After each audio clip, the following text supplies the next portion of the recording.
kita buka acara kita pada pagi hari ini dengan sama-sama kita melafazkan basmalah. Bismillahirrahmanirrahim. Baiklah, untuk lebih barakahnya acara kita pada pagi hari ini serta bisa kita terapkan dana-dana pembelian kita, marilah kita buka acara ini, kita awali dengan sama-sama kita berdoa yang akan dalam hal ini kami mohon kesediaan dari Bapak Hermansyah SPD untuk bisa berdoa pada pagi hari ini. Kepada Bapak Hermansyah kami silakan.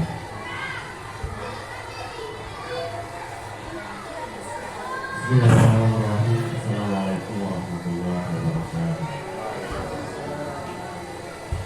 Ya hadratin Nabi Muhammad sallallahu alaihi wasallam, ya Allah, Al-Fatihah.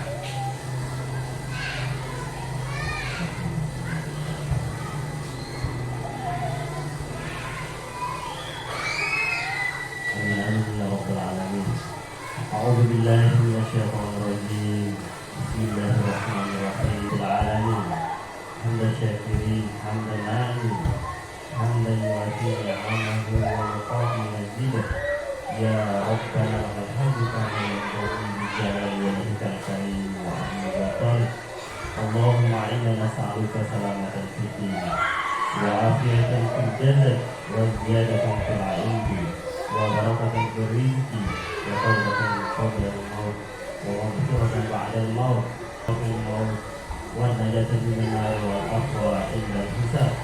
Rabbana hab lana min azwajina wa dhurriyyatina qurrata a'yun waghfirna lil muttaqina imama. Rabbana atina fid dunya hasanah wa fil akhirati hasanah wa qina adzabannar. Subhana rabbika rabbil izzati amma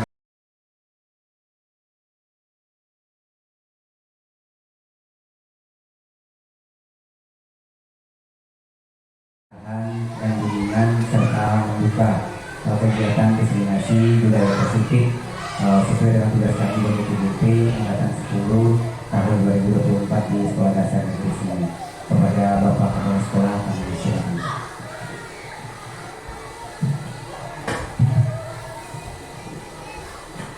Bismillahirrahmanirrahim. Assalamualaikum warahmatullahi wabarakatuh.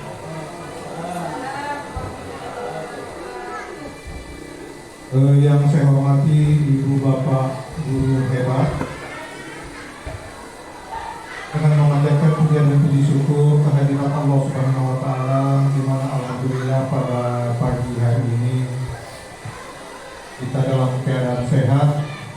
Semoga kesehatan yang saat ini Allah berikan kepada kita sehingga kita di dalam melaksanakan kegiatan selalu dalam kondisi prima. Kemudian selanjutnya Bapak dan Ibu ya, untuk menyingkatkan waktu terkait dengan kegiatan pada hari ini, sekali lagi tidak akan pernah bosan untuk menyampaikan dan mengharapkan kepada Bapak Ibu guru hebat semuanya, karena di antara beberapa teman guru kita ada yang sudah melewati proses diklat ini, bahkan ada yang sudah mencapai profesi sebagai pengajar praktek, kemudian yang lainnya yang sudah memiliki sertifikat sebagai guru penggerak. Nah, kemudian Pak M. Amin ini, Muhammad Amin ini di dalam proses pendidikan, dan ini semua terlaksana tentu dengan adanya kebersamaan yang kita pedomani, yang kita pegang selama ini, karena apapun yang kita laksanakan ya, indikator yang sangat menentukan adalah kebersamaan di dalam setiap kegiatan. Karena itu saya selaku pimpinan ya, sekali lagi saya sampaikan, mengharapkan sangat kepada Bapak dan Ibu ya, untuk memberikan motivasi ya, memberikan dukungan kepada teman-teman kita, dan kami ya selaku orang tua juga memberikan kesempatan yang seluas-luasnya yang melaksanakan kegiatan proses pendidikan ini. Kemudian bagi yang lain juga yang belum mudah-mudahan angkatan 11, 12 berikutnya akan ada, silakan Bapak Ibu ya untuk mengikuti mengikuti mendaftarkan diri, mengikuti seleksi. Mudah-mudahan masih ada ke depannya. Itu Bapak dan Ibu, tentu kita semua tidak mengabaikan tupoksi kita sebagai seorang guru yang oleh kepala sekolah, sebagai tenaga pendidik di masing-masing kelas. Di masing-masing kelas, jangan sampai terabaikan, karena itu adalah tugas pokok kita yang wajib kita laksanakan. Kemudian tugas-tugas tambahan lainnya, jawab. Kemudian selanjutnya Bapak dan Ibu, ya saya menyupport sangat kepada semua Bapak Ibu guru hebat semuanya, dan untuk mengikuti kegiatan ini hingga pada hari ini ya, kami selaku pimpinan ya, saya berikan kesempatan dan secara resmi kegiatan teman-teman kita. Mudah-mudahan di penghujung kegiatan nanti kita semuanya akan mendapatkan kesuksesan. Saya kira itu mungkin Bapak dan Ibu yang dapat kami sampaikan. Mudah-mudahan kita selalu dalam keadaan sehat walafiat, sehingga kita di dalam beraktivitas, melaksanakan tugas, senantiasa di dalam keadaan kegiatan hari ini, diseminasi ya budaya positif di lingkungan Sekolah Dasar Negeri Simu Kecamatan Marengi. Saya nyatakan dimulai dengan ucapan Bismillahirrahmanirrahim. Wassalamualaikum warahmatullahi wabarakatuh.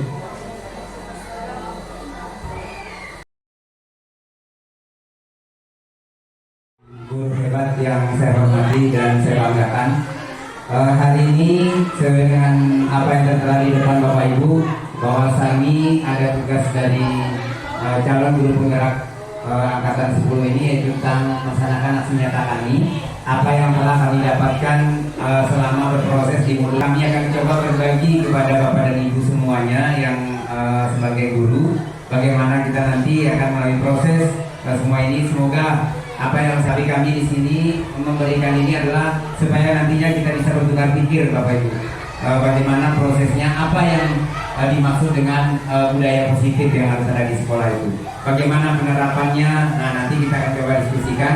Ini semata-mata adalah demi kemajuan anak-anak kita nantinya. Salam dan bahagia kita selalu. Tapi sebelum kita mulai diskusi ini, terutama saya mungkin kita sepakati dulu kira-kira bagaimana proses belajar kita hari ini.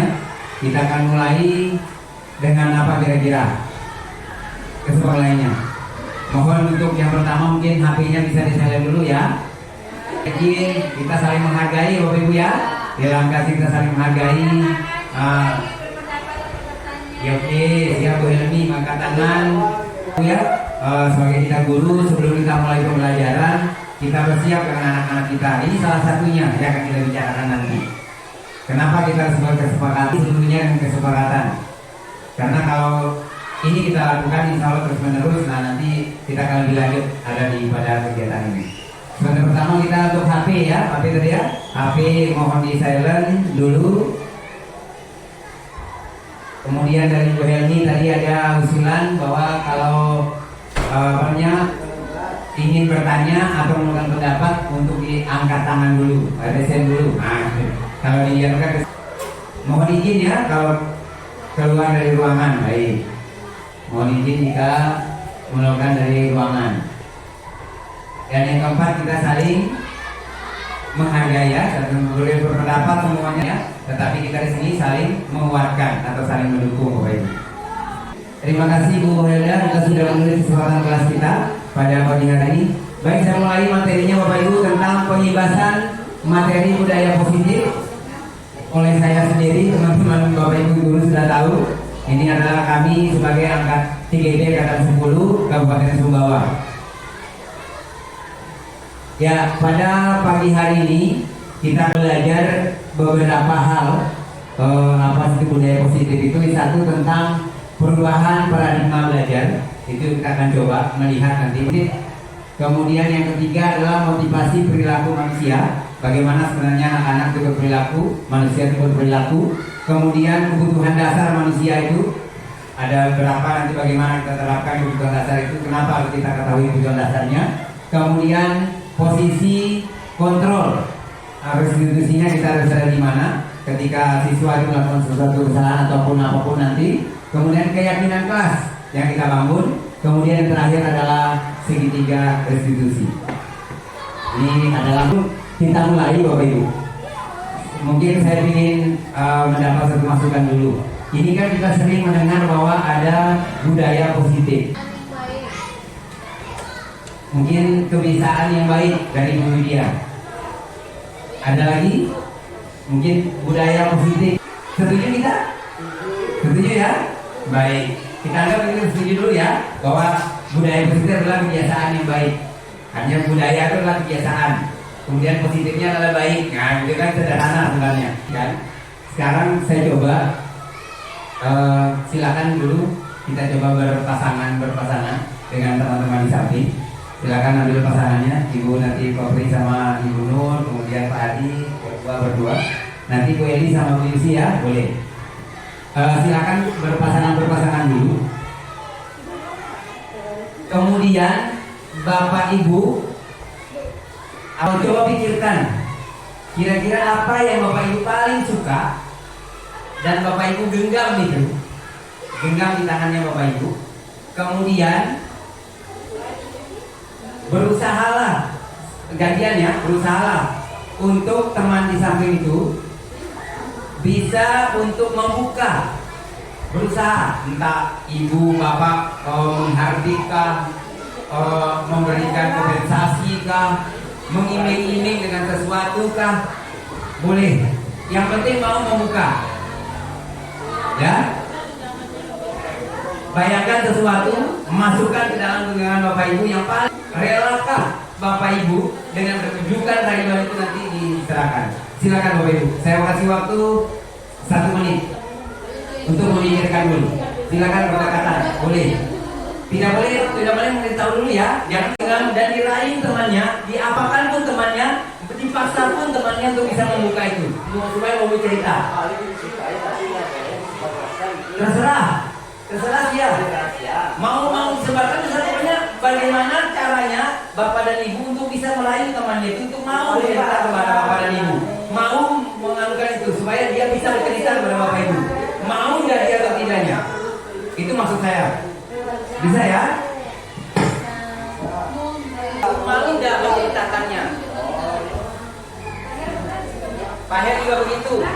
Nanti Pak Her juga begitu, raih Pak Ilham juga begitu raih Pak Her. Mau nggak saling cerita antara teman berdua?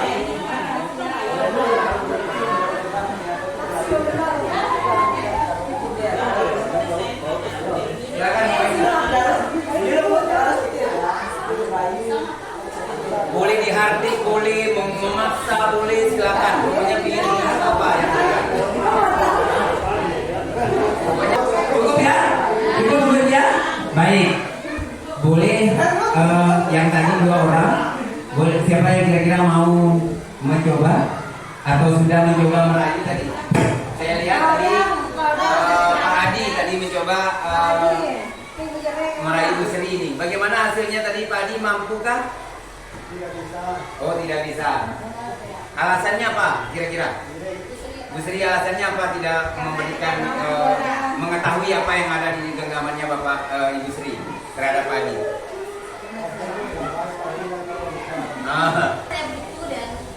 Saya sangat membutuhkan itu. Oh iya, Bu Sri beranggapan bahwa itu kebutuhan yang saya, jadi tidak bisa saya bagikan ke orang lain karena itu adalah dengan saya. Pak, bagaimana tadi menurutnya Pak Adi, bisa? Tidak bisa juga? Oh, tidak bisa juga. Jadi sama-sama kita alasannya Pak Adi, kenapa tidak mau memberikan ke Bu Sri? Apa karena dia tidak mau memberikan tadi, sehingga dia tidak memberikan juga? Oh iya, menurut Pak Adi, ya jadi perhatian menurut Pak Adi katanya sesuatu yang berharga tidak akan bisa saya berikan ke orang lain. Jadi tidak harus tahu oleh orang lain. Kalau ya beri kesempatan buat Pak Adi sama Ibu Sri. Ada lagi yang mau merayu Pak Ilham? Masih bingung? Oh, masih bingung. Oh, tidak bisa dibuka bagaimana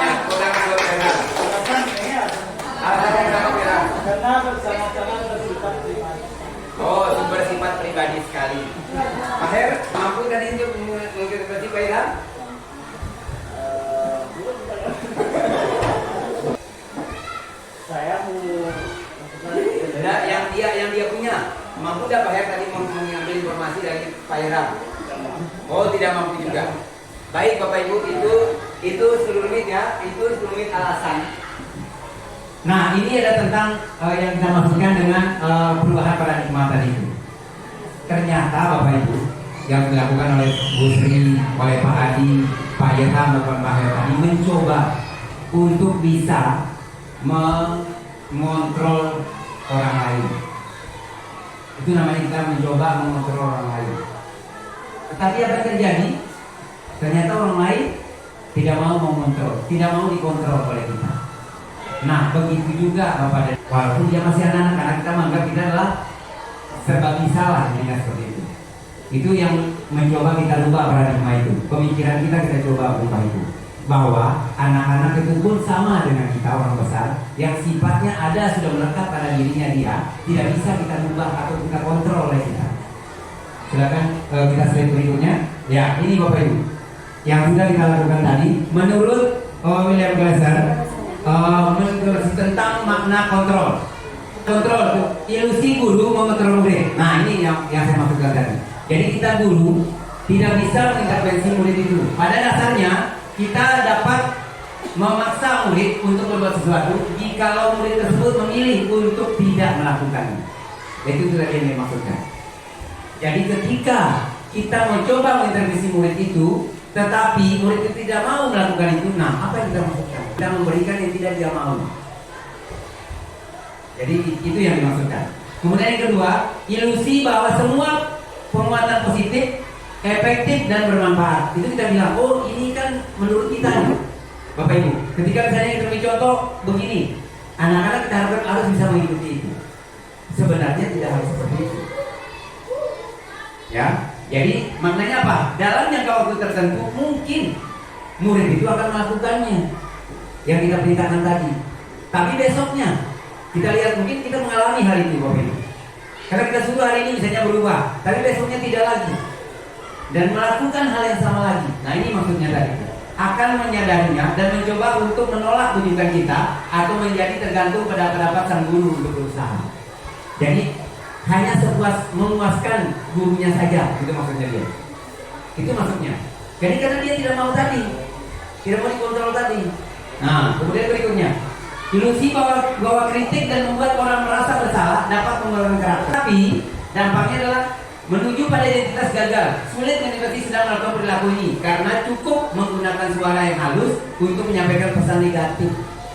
Ini bagaimana maksudnya itu? Maksudnya adalah pesan yang kita sampaikan itu negatif jadinya. Jadi ketika kita merayu, misalnya melemah kita, kasihan ibu, anak, masa kamu tidak mau mengerjakan ini?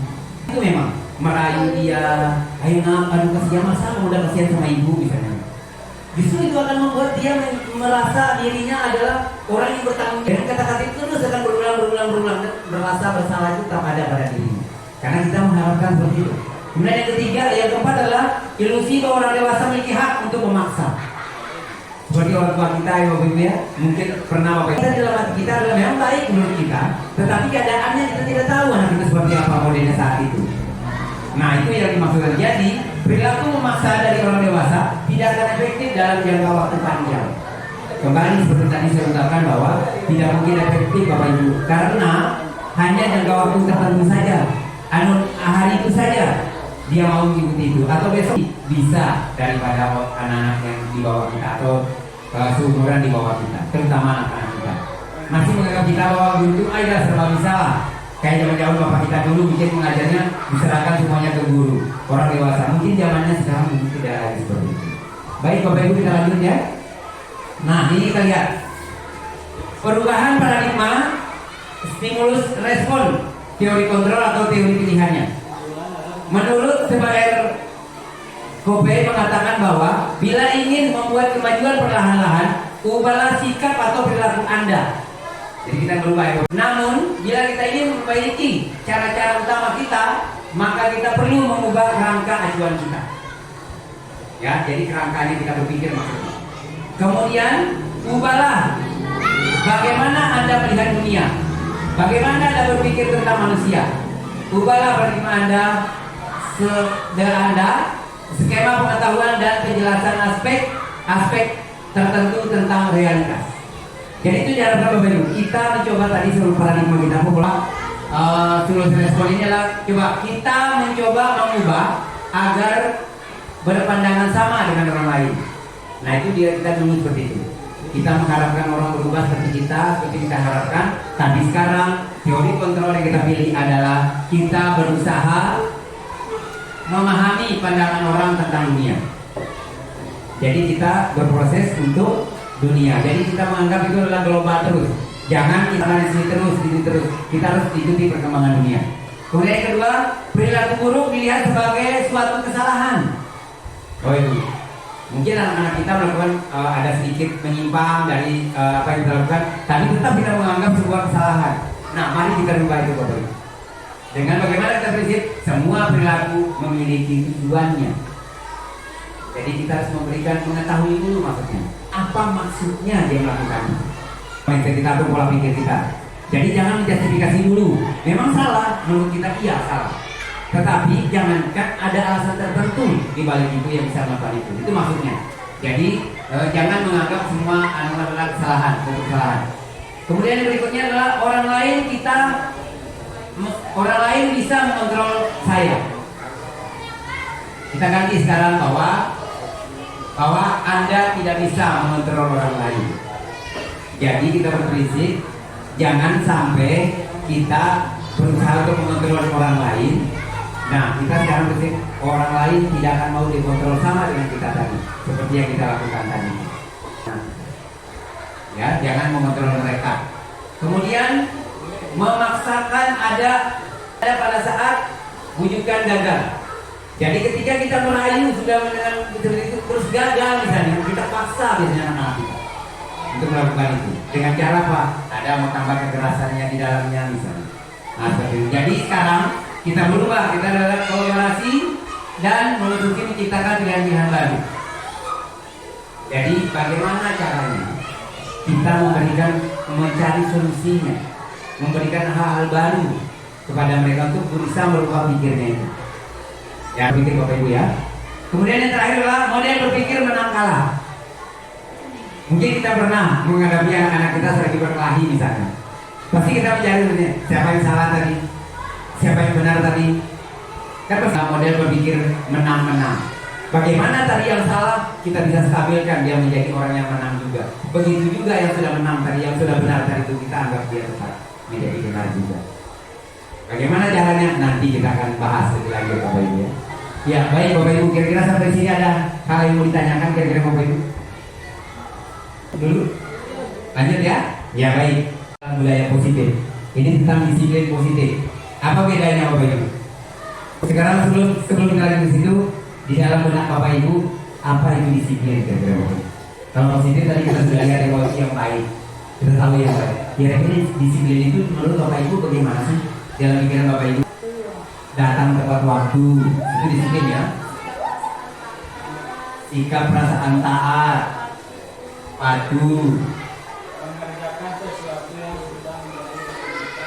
mengerjakan sesuatu yang sedang rutinitas. Baik Bapak Ibu, luar biasa. Terima kasih atas pandangannya yang luar biasa juga. Baik Bapak Ibu, itu namanya menurut Bapak Ibu disiplin. Ya, baik disiplin memang dalam benak kita adalah untuk memberikan sesuatu efek katanya ya kepada anak-anak kita, kepada orang lain terhadap apa yang sudah kita sepakati sebenarnya. Itu namanya disiplin.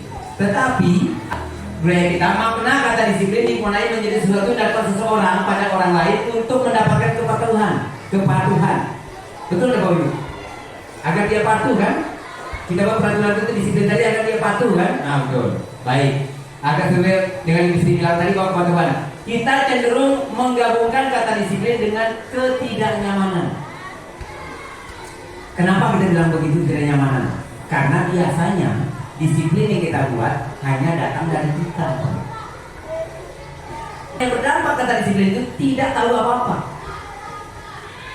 Ya, itu. Kemudian disiplin positif kita gabung ya, disiplin positif merupakan salah satu cara penerapan disiplin yang bertujuan untuk menumbuhkan kesadaran serta pemberdayaan anak untuk melakukan sesuatu tanpa sogokan, ancaman maupun hukuman. Kan kita di sini begitu Bapak Ibu, yang tadi saya bilang itu. Ya, disiplin kita itu begitu, hanya datang dari kita. Betul enggak Bapak Ibu kira-kira? Ya, datang dari kita. Anak ini seperti ini jadinya. Nah, dengan disiplin positif ini kita rubah Bapak. Ya tadi kita bahas di depan itu tentang paradigma kita rubah ini supaya datangnya dari dua arah. Dari arah mana saja? Dari kita dan dari orang yang akan melakukan itu disiplin tadi itu. Kalau sudah dua-duanya seperti itu, maka bisa kita menggunakan yang namanya disiplin positif.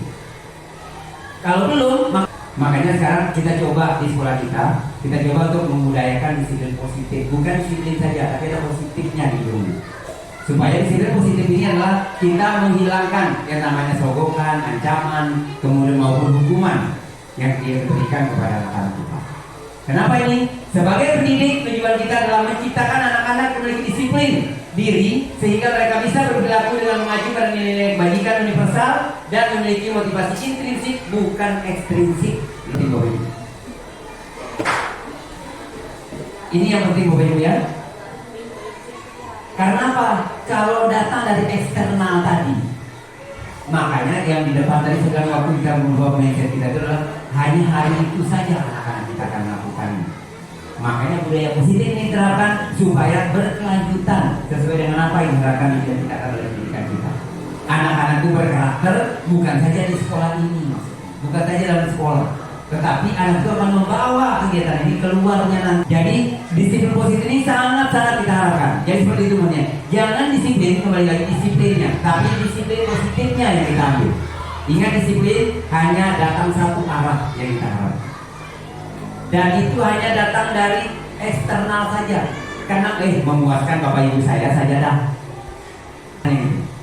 Pergi ngaji, tapi dengan keterpaksaan itu. Padahal ada kegiatan yang dia lakukan sebenarnya yang mungkin bermanfaat bagi dia mungkin. Nah, tapi apakah bapak ibu kita harus mengikuti keinginan anak terus? Enggak harus bapak ibu. Tapi ada hal-hal itulah tadi ini datang dari dua arah tadi. Jangan datang dari satu sedikit ya. Nah, oke baik. Itu yang saya maksudkan dengan disiplin positif yang kita bicarakan berubah mindset tadi dengan yang kita ubah hari ini. Baik, silakan. Nah, ini dia nilai-nilai kebajikan universal. Universal ini artinya seluruhnya kita gunakan di dalam kehidupan bermasyarakat. Nilai-nilai kebajikan adalah sifat-sifat positif manusia yang merupakan tujuan mulia yang ingin dicapai setiap individu. Nilai-nilai tersebut bersifat universal dan lintas bahasa, suku bangsa, agama maupun latar belakangnya. Ini Bapak Ibu adalah global, hanya universal yang kita gunakan. Jadi yang pertama, setiap perilaku atau budaya memiliki suatu tujuan. Ya siap. Jadi kita sudah bahas di depan ya bahwa setiap melakukan sesuatu pun pasti ada tujuannya. Begitu juga anak-anak kita mungkin, walaupun dia tidak sadari karena masih kecil. Tetapi dia punya tujuannya.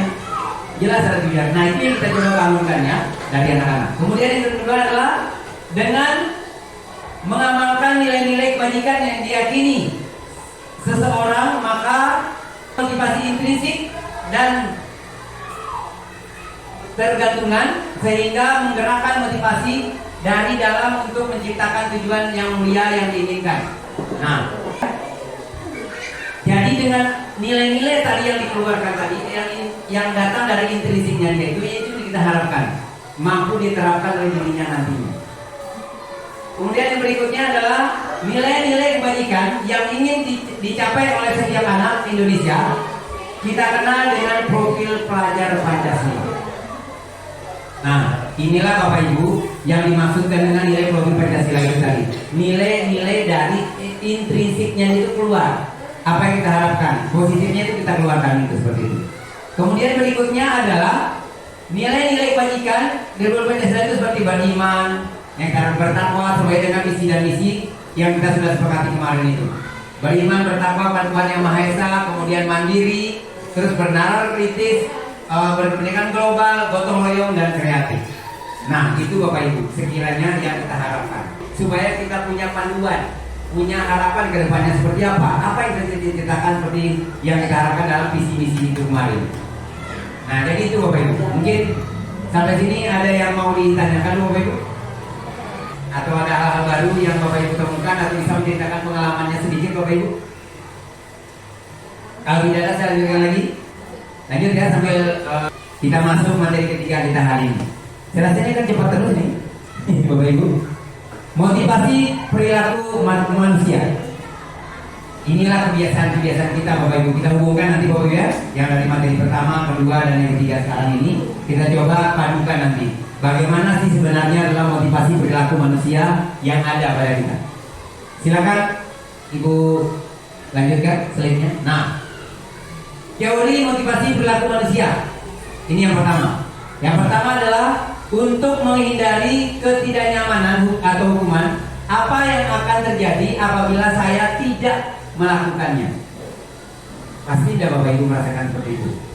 Misalnya, ternyata kita nanti mendapat apa di belakangnya kalau saya tidak mengerjakannya. Misalnya kayak gitu. Ada tugas yang diberikan. Ada tugas yang diberikan kepala sekolah misalnya kepada kita. Nah, seperti itu misalnya motivasinya. Jadi anak-anak juga demikian Bapak Ibu. Jadi kita memberikan tugas itu menghindari itu seperti itu. Jadi motivasi masih nanti hasilnya adalah pasti nanti adalah dari eksternal, dari luar. Karena lagi-lagi untuk memuaskan. Ya. Kemudian berikutnya untuk mendapatkan imbalan dari orang lain atau instansi institusi apa yang saya dapatkan apabila saya melakukannya. Nah, kalau kita sudah melakukan ini, apa yang saya dapatkan? Masih begitu, masih ada harapan seperti itu. Masih lagi-lagi dari eksternalnya anak-anak masih berpikir begitu. Karena tadi ada iming-iming yang kita berikan, kalau nanti tidak, nah akan akibatnya akan ada nanti. Masih dari motivasi dari eksternal manusia. Belum ada. Nah, kemudian kita lihat yang ketiga, untuk menghargai diri sendiri. Ini yang kita harapkan Bapak Ibu. Menghargai diri sendiri. Saya akan menjadi orang yang seperti apa bila saya melakukannya. Nah, itu yang kita harapkan anak-anak kita bisa berpikir seperti itu. Kita bawa ke arah sana anak-anak itu. Nah, inilah yang menurunkan motivasi internal. Itulah tadi maksudnya tujuan disiplin positif tadi yang kita harapkan. Disiplin positif ini lagi-lagi tujuannya adalah untuk menumbuhkan pemikiran anak-anak kita yang datang dari dalam dirinya sendiri. Bagaimana kita melakukan itu? Nah, itu tadi. Yang pertama kita merubah pola pikir kita. Yang kedua tadi kita harus mengerti tentang bagaimana posisi kita. Nah, yang ketiga adalah teori motivasi perilaku kita. Supaya kita tahu, oh cepat. Karena kita lihat dihukum oleh penghargaan. Kenapa kita bilang dihukum oleh penghargaan? Bapak Ibu, terhadap anak-anak kita selalu memberikan penghargaan. Ini yang kita lihat. Bahwa penghargaan berlaku sama dengan hukuman. Penghargaan berlaku sama dengan hukuman. Luar biasa Bapak Ibu. Dalam arti meminta atau memujuk seseorang melakukan sesuatu untuk memenuhi sesuatu tujuan tertentu dari orang, membujuk dorongannya eksternal, dan akan ada faktor jadi akan ada faktor ketergantungan. Makanya kenapa disebut dengan dihukum oleh penghargaan, ketergantungan. Bagaimana Bapak Ibu kira-kira menyingkapi ini? Ada dalam mana Bapak Ibu? Kenapa kata ini dibilang dihukum oleh penghargaan? Kenapa Bapak Ibu kira-kira? Kenapa kita bilang eksternal? Silakan Bera.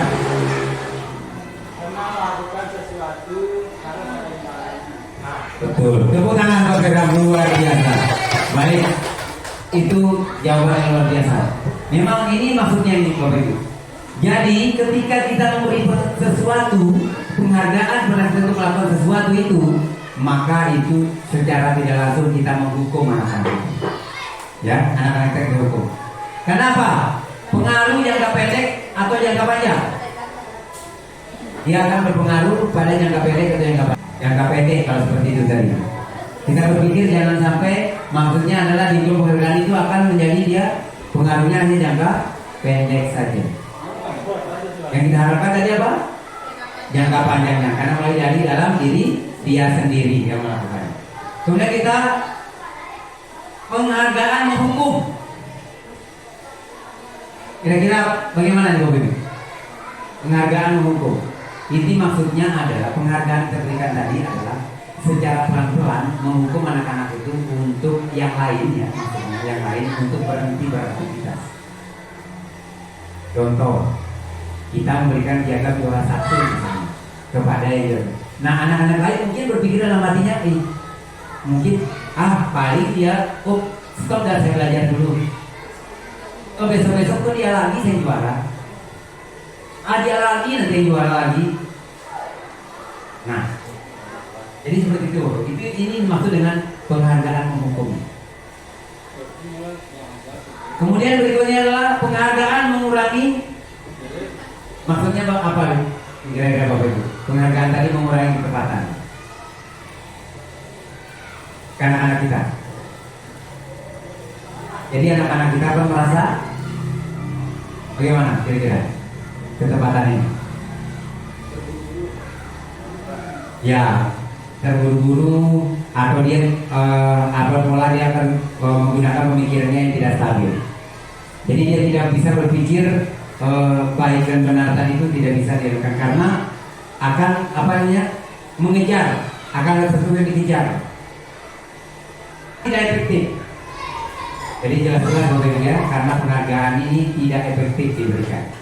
Karena hanya pada akan orang tertentu tadi seperti itu. Karena biasanya orang yang diberikan penghargaan akan terus meningkatkan dirinya terus begitu, tapi yang lain yang di bawahnya tidak. Justru akan menurunkan tadi. Kemudian penghargaan merusak hubungan. Ya, betul. Jadi itu adalah penghargaan itu ternyata bisa merusak hubungan. Bisa di kelas anak-anak tadi yang sudah misalnya kita ramu dengan baik, ketika kita beri penghargaan dia akan merasa iri bersama temannya. Kedua, berikutnya adalah penghargaan menurunkan kualitas. Sadar nggak Bapak Ibu kira-kira dari penghargaan dari tadi kita belajar ini bahwa anak-anak akan menurunkan kualitasnya. Kenapa? Nanti pas kalau tidak diberikan, mau nggak anak-anak itu melakukannya lagi? Misalnya kita di kelas sering misalnya yang besar dia nomor 1 kasih permen misalnya, kita kasih misalnya. Nanti beri permen yang kedua, ayo satu lagi, angkat tangan itu terus kasih permen lagi ke dia lagi. Yang lain tidak mendapatkan, maka akan menurunkan kualitas dari anak-anak yang lain. Mungkin akan lebih banyak diam anak-anak yang lain di kelas itu. Yang aktif ya cuma itu saja nanti. Yang dapat 1, 2, 3, 1, 2, 3. Nah begitu. Kemudian penghargaan mematikan kreativitas. Yang tadi sudah bilang jelas Bapak Ibu ya, akan kreativitasnya anak-anak itu akan menurun. Mengurangi motivasi intrinsik. Nah ini yang saya maksudkan. Akan hilang motivasi dalam dirinya sendiri tadi itu akan hilang. Jadi kita mencoba ya, kita lihat dihukum oleh penghargaan. Lanjut. Nah, bagaimana bentuk program kebijakan atau apresiasi? Apresiasi. Kira-kira Bapak Ibu. Bagaimana kalau apa bedanya penghargaan sama apresiasi? Penghargaan memberikan hadiah. Ya. Apresiasi memberikan hadiah. Oke, baik Bu Sri. Terima kasih atas jawabannya yang luar biasa. Bagus. Berarti menurut Ibu Sri adalah kalau kita penghargaan kita berikan sesuatu dalam bentuk hadiah, misalnya dalam bentuk itu piagam, misalnya seperti itu. Kalau apresiasi tidak perlu dalam bentuk barang atau benda ya, tetapi lewat pujian, lewat kata-kata atau sejenisnya seperti itu. Boleh. Kenapa Pak? Kenapa boleh? Kenapa boleh? Untuk menghargai jasanya. Oh iya, untuk meraih jasanya. Nanti kalian boleh atau tidaknya nanti kita lihat. Ya, baik, nanti pada slide berikutnya kita akan perlu diingat beberapa hal. Yang pertama, beri pengakuan secara khusus. Maksudnya ini apa Bapak Ibu secara khusus? Secara khusus, diberi penghargaan secara khusus. Maksudnya, oke, baik. Dari orang lain. Sebenarnya kalau gitu boleh nggak? Bagaimana? Kalau ini adalah beri penghargaan secara khusus ini maksudnya adalah diberi penghargaan dijelaskan. Misalnya nih, si Alphard mendapat nilai terbaik dalam bidang ini, gitu. Jadi dijelaskan, makanya secara khusus. Jadi diberikan pemahaman kepada temannya yang lain bahwa dia mendapat ini karena apa. Jadi bukan misalnya langsung to the point ranking 1 misalnya. Kan ranking 1 ini banyak kok. Dalam hal apa? Nah itu maksudnya. Jadi jangan spesifik disebutkan karena untuk tidak mematikan kreativitas anak-anak yang lain tadi. Untuk tidak dapat boleh diberikan apresiasi seperti itu. Yang kedua, memberikan pengakuan secara pribadi. Nah ini dia pribadi tadi maksudnya seperti itu. Yang tadi maksudnya betul Bapak Ibu. Jadi pribadi. Kalau yang dimaksud di atas khusus itulah dijelaskan keseluruhannya apa yang diperoleh itu. Jangan hanya ranking 1 di kelas. Kan anak kita tahu kan bahwa dia punya potensi yang berbeda-beda misalnya. Seperti itu. Ya, jadi seperti itu. Jangan bukan dijelaskan dulu ke anaknya. Nah, kemudian berikutnya adalah beri pengakuan kepada semua murid secara bergantian. Jadi misalnya kita beri piagam sebelumnya nih. Bagaimana caranya beri piagam sebenarnya ranking 1, 2, 3 misalnya. Ya mungkin yang lain kita beri penghargaan dengan sifatnya kan. Oh dia anak karena dia dalam hal olahraga. Nah misalnya kayak gitu. Kita berikan penghargaan. Tapi anak semua itu dapat. Nah itu salah satu cara untuk memberikan apresiasi ini.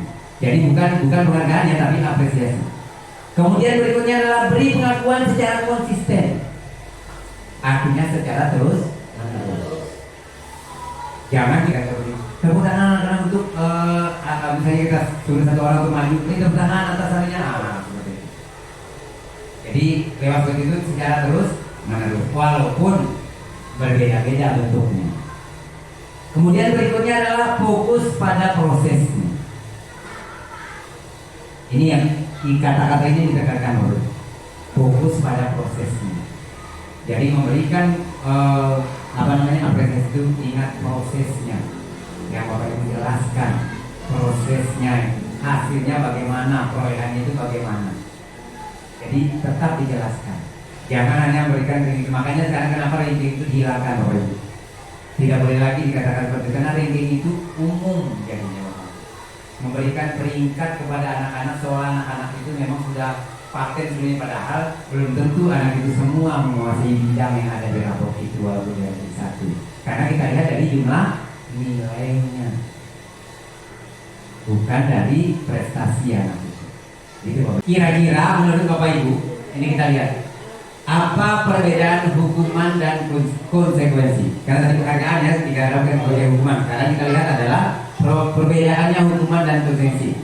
Misalnya ini tindakan guru dilakukan. Mencatat 100 kali di dalam buku kalimat, saya tidak akan terlambat lagi karena terlambat ke sekolah. Kira-kira menurut Bapak Ibu, ini hukuman atau konsekuensi? Ya, hukuman. Kita catat dulu Bapak Ibu ya. Silakan dicatat dulu nanti kita lihat benar atau tidaknya. Kita lihat. Kemudian lari mengelilingi lapangan basket 2 kali karena terlambat hadir di sekolah. Hukuman. Kemudian murid diminta untuk push up 15 kali karena tidak menggunakan masker ke sekolah. Hukuman lagi ya. Baik, kita simpan dulu ya. Yang tadi yang pertama hukuman, kedua hukuman, ketiga hukuman ya. Yang keempat, menggantikan kertas teman yang telah dicoret-coret.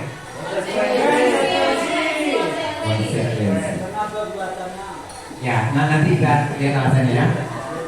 Kemudian membersihkan lapangan tumpahan air di meja tulis karena tersenggol pada saat belajar. Baik, Bapak Ibu, konsekuensi ya menurut Bapak Ibu. Nanti kita lihat. Kemudian berikutnya murid disuruh untuk mengenakan sepatu seharian di sekolah karena tidak menggunakan sepatu warna hitam.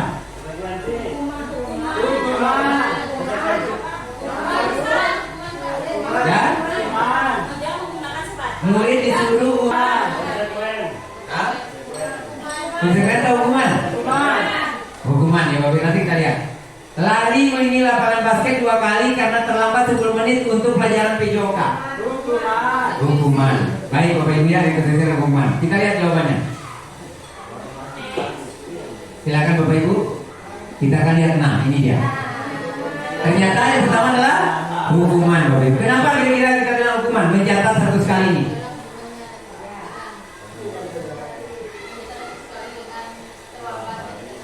Iya, ternyata menurut Bu Yusi tidak ada hubungannya keterlambatan anak dengan hukuman yang diberikan itu. Memang bagus nggak? Mencatat ini bagus nggak Bapak Ibu? Bagus nggak mencatatnya ini Bapak Ibu? Bagus. Iya, jadi tidak sesuai dengan apa yang kesalahan atau yang dilakukan oleh si anak tadi. Jadi kira-kira ada pemahaman saya apa beda hukuman sama konsekuensi ya? Oke. Berikutnya, lari mengelilingi lapangan basket 2 kali karena terlambat hadir di sekolah. Ini adalah hukuman. Kenapa kira-kira Bapak Ibu? Terlambat ke sekolah, lari 15 menit. Mengelilingi 15. Ya baik. Tidak ada relasi juga ya antara keterlambatan anak dengan lari yang dijadikan. Baik. Kemudian yang ketiga adalah murid diminta push up 15 kali karena tidak menggunakan masker ke sekolah. Lagi-lagi hukuman. Kenapa kita bilang hukuman Bapak Ibu?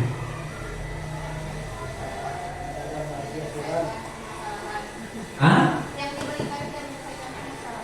Ya mungkin satu tidak menyelesaikan masalah, kedua lagi-lagi tidak ada hubungannya dengan apa yang dilakukan. Jadi ingat dari hukuman dan konsekuensi ya.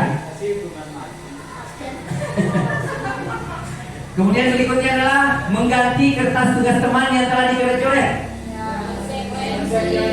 Nah kira-kira apa alasan Pak? Konsekuensinya? Ya akibat perilaku yang dilakukan. Karena dia tadi diminta untuk mengganti kertas temannya. Ada hubungannya, ada relasinya. Baik Bapak Ibu. Kemudian membersihkan tumpahan air di meja karena tersenggol pada saat belajar. Konsekuensi atau hukuman? Konsekuensi. Lagi-lagi murid disuruh untuk tidak menggunakan sepatu seharian di sekolah karena tidak menggunakan sepatu hitam. Namanya hukuman. Kenapa dikatakan hukuman? Lagi-lagi tidak ada relasinya antara sepatu hitam, aturan sepatu hitam dengan tidak menggunakan sepatunya. Terhadap lari mengelilingi lapangan basket 2 kali karena terlambat 10 menit untuk pelajaran bijoka. Konsekuensi. Kenapa konsekuensi Bapak Ibu? Ya, baik sesuai dengan kesalahan yang dilakukan. Kan sama-sama olahraga maksudnya. Jadi anak disuruh lari sesuai dengan olahraga saat itu juga pelajaran larinya. Jadi dari sini kita bisa simpulkan apa Bapak Ibu? Apa perbedaannya konsekuensi dan hukuman? Dari sini. Ya konsekuensi sesuai dengan penerapan. Kalau hukuman? Sesuai dengan apa yang kita harapkan tadi Bapak Ibu ya. Yang kita harapkan adalah anak datang dari dalam dirinya sendiri. Jadi kita melatih anak-anak tadi dengan kesalahan yang dia lakukan, kita memperbaikinya. Nah itu atas apa yang kita lakukan sendiri. Nah itu maksudnya. Itu maksudnya. Makanya kita hindari yang namanya hukum. Termasuk penghargaan tadi. Boleh ya? Lanjut kita kepada. Nah ini dia. Sesuai dengan apa yang Bapak Ibu bilang tadi ada sesuatu. Apa perbedaan hukuman dan konsekuensi? Kalau hukuman sesuatu yang menyakiti harus terjadi. Apa sesuatu yang menyakitkan itu harus terjadi. Itu hukuman. Kalau di konsekuensi sesuatu harus terjadi. Memang harus terjadi sesuatunya, tetapi tidak ada hukuman atau sesuatu yang terjadi. Sesuatu yang menyakitkan harus terjadi. Tapi di sana kalau di konsekuensi tidak akan ada yang tidak ada yang tersakiti. Kemudian membuat anak sakit fisik maupun hati untuk jangka waktu yang lama. Kalau hukuman itu, merasa tidak kita Bapak Ibu? Tuh, coba bayangkan Bapak Ibu, kita pernah sekolah dulu. Masih ingat nggak sampai saat ini? Jadi dalam benak anak-anak itu akan timbul rasa di waktu itu, waktu ini akan teringat sampai waktu yang akan datang. Jadi makanya inilah kita membuat adalah jangan sampai menyakiti fisik anak. Jadi kita mengharapkanlah membuat anak merasa nyaman dalam keadaan jangka waktu pendek. Ya, membuat anak merasa tidak nyaman dalam waktu jangka pendek saja. Kalau konsekuensi itu, saat itu saja yang satu tidak nyaman. Mungkin tumit, masa si pas guru kita ngelap meja lagi misalnya. Kemudian anak membenci kedisiplinan. Kalau hukuman ya, tetapi kalau di konsekuensi anak akan menghargai disiplin. Lama-lama anak akan menghargai. Kemudian ada kalau hukuman adalah paksaan. Sesuai dengan hukum negara kita, paksaan. Kamu konsekuensi ada nggak? Apa stimulus? Tanggapan. Jadi diberikan tanggapan saja. Jadi tidak ada yang namanya paksaan. Kemudian mendorong anak menyakiti diri sendiri kalau hukuman itu. Sementara di konsekuensi mendorong anak agar mudah menyesuaikan diri. Jadi dia akan mencoba untuk menyesuaikan dirinya nantinya. Kemudian konsep diri yang buruk. Yang tadi kita bilang bahwa penghargaan itu ya, hukuman itu sebagai penghargaan bahwa saya tidak bisa apa-apa. Nah, itu akan hilang pada anak diri kita. Ternyata saya mampu dalam hal ini dengan cara dia tetap konsep dirinya yang baik. Dia tetap menganggap dirinya hebat. Anak belajar untuk menyembunyikan kesalahannya. Kalau hukuman itu anak akan menyembunyikan kesalahannya. Berusaha dia. Konsekuensi anak belajar untuk mematuhi peraturan dan tidak akan menyembunyikan kesalahannya. Sampai saat ini dulu. Silakan Ibu Masri. Silakan.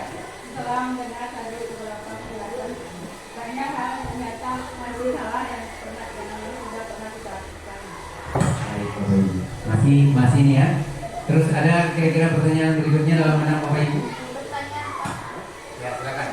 Berarti dari perbedaan dengan konsekuensi penghargaan apresiasi selamanya itu manusia dan jiwa tidak boleh tidak bisa diterapkan atau masih boleh dalam mana ABCD itu contoh untuk meningkatkan jiwa siswa misalnya atau buat lomba. Nah, lomba itu kan namanya lomba pasti ada juara, terus ada pemenangan, pasti ada. Nah, apakah itu nggak boleh seperti itu atau sama sekali sudah nggak boleh?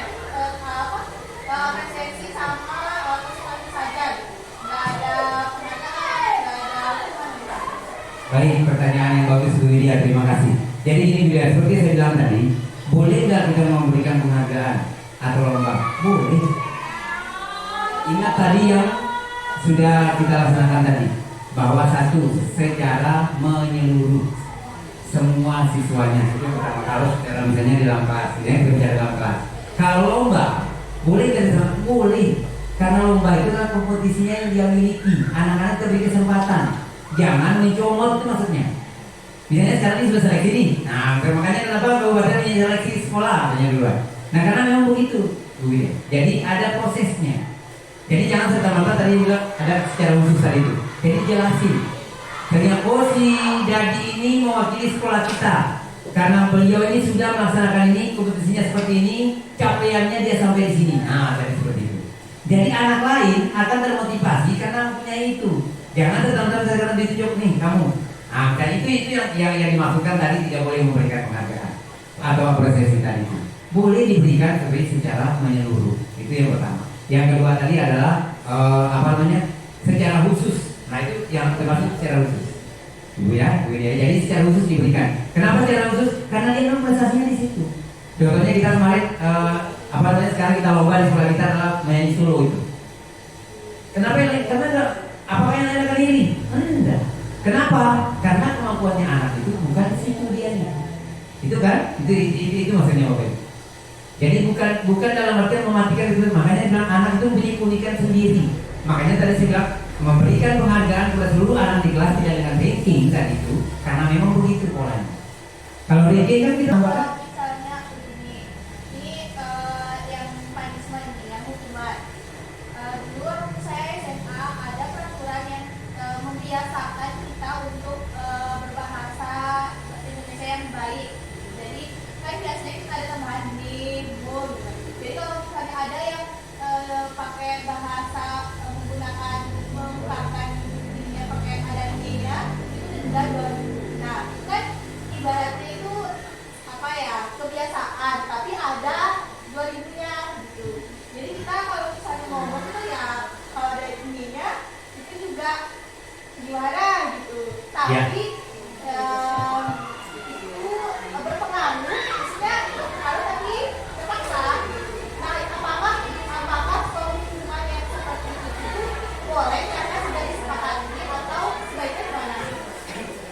Bu ya.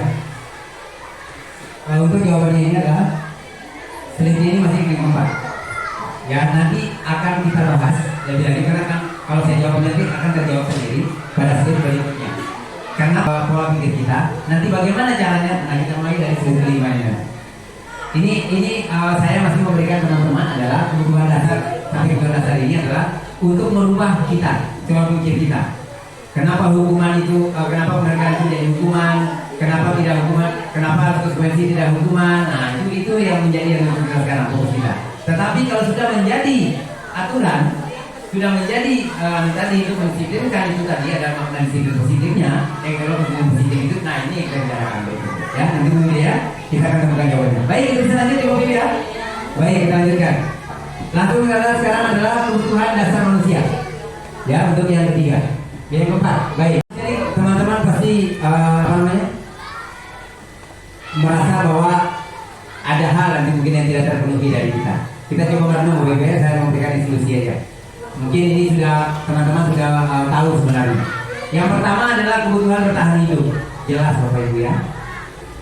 Anak-anak kita pun sendiri tetap akan merasa kebutuhan hidup ini luar biasa. Seperti misalnya yang jelas kita dalam fisiologis, contohnya kesehatan, rumah, makanan, kemudian termasuk kebutuhan biologis sebagai bagian dari reproduksi.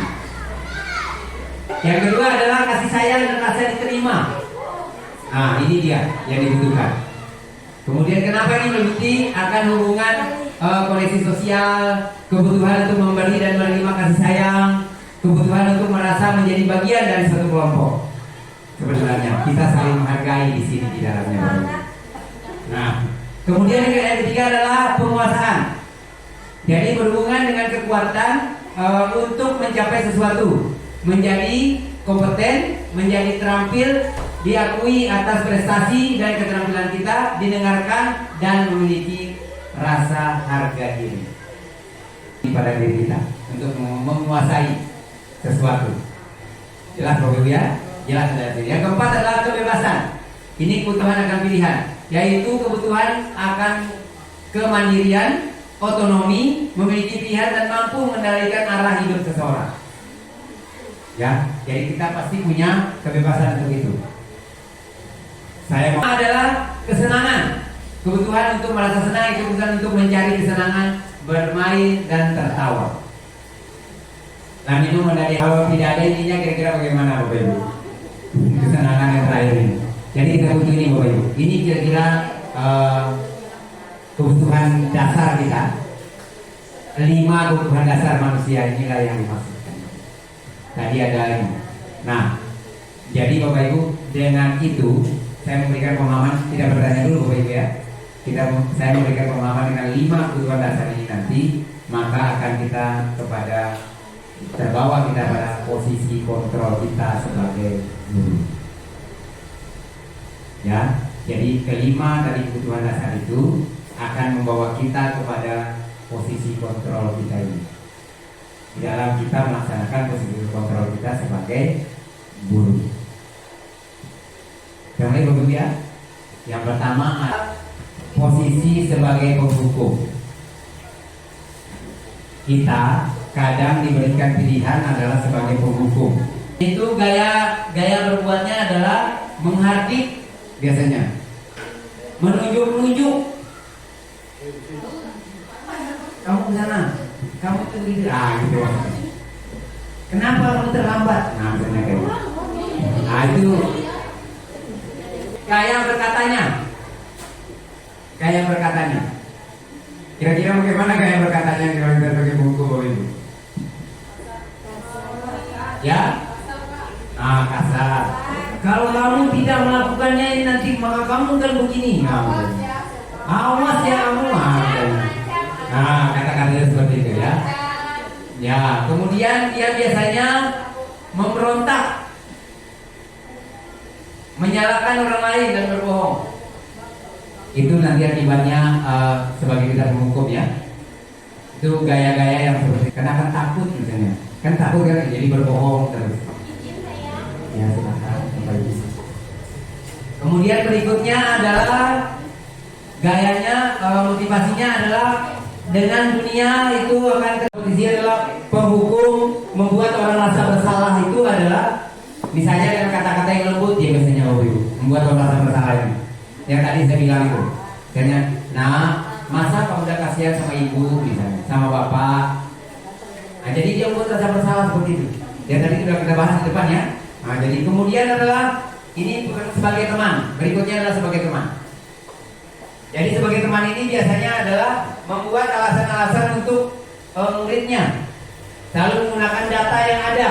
Nah, misalnya, apakah kamu lakukan demi ibu? Misalnya, lakukan demi ibu ya. Tapi kata-katanya pelan, halus sekali, tetapi meyakinkan.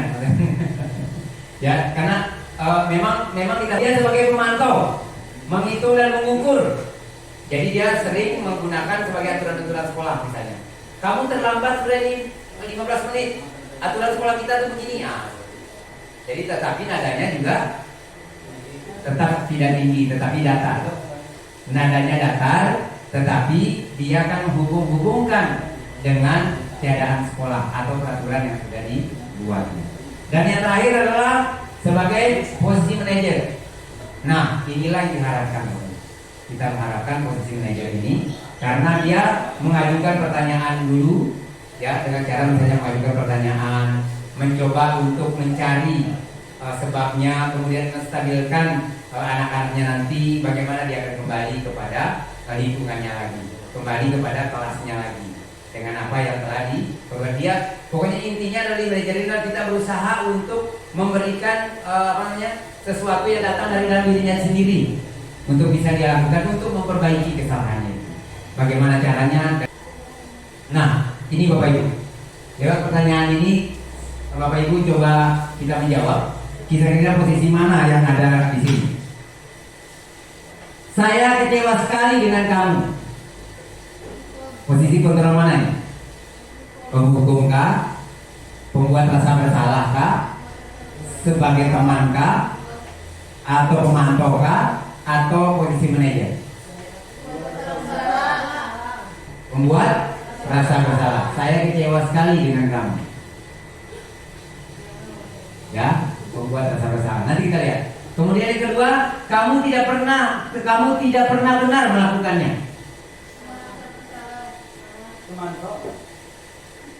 Pemantau. Ada yang lain? Ya, membuat rasa bersalah. Baik, kita simpan dulu ya. Simpan dulu. Kemudian yang ketiga, ayolah lakukan demi ibu bapak. Sebagai teman ya. Ada yang bilang manajer atau sebagai teman. Baik, kita lihat nanti. Apakah kamu mau mendapatkan stiker bintang hari ini? Sebagai apa? Sebagai pemantau kah? Sebagai teman kah? Sebagai penghukum kah? Apa sebagai manajer kah? Sebagai pemantau. Oke, nanti kita lihat ya jawabannya. Kemudian manajer, baik. Bagaimana kamu bisa menyelesaikan masalah ini? Manajer, baik. Kita lihat nanti ya. Kemudian kamu selalu yang paham apa? Pembuat rasa bersalah. Jadi bagus, sudah ada yang muncul jawabannya. Saya kecewa sekali dengan kamu, pembuat rasa bersalah. Anak akan mengingat itu. Selalu menyalahkan dirinya. Ya, itu maksudnya. Kemudian kamu tidak pernah benar melakukannya sebagai penghukum. Karena apa? Datang dari mengidentifikasi anak itu bersalah. Lakukan demi ibu bapak. Jadi sebagai teman. Nah, karena dianggap temannya. Pengaruhnya apa nanti kalau sebagai teman Bapak Ibu? Kalau kita digantikan oleh orang lain. Ya, kita digantikan oleh orang lain, terus bagaimana reaksi si anak? Akan berbeda nanti perlakuannya dengan guru yang tadi.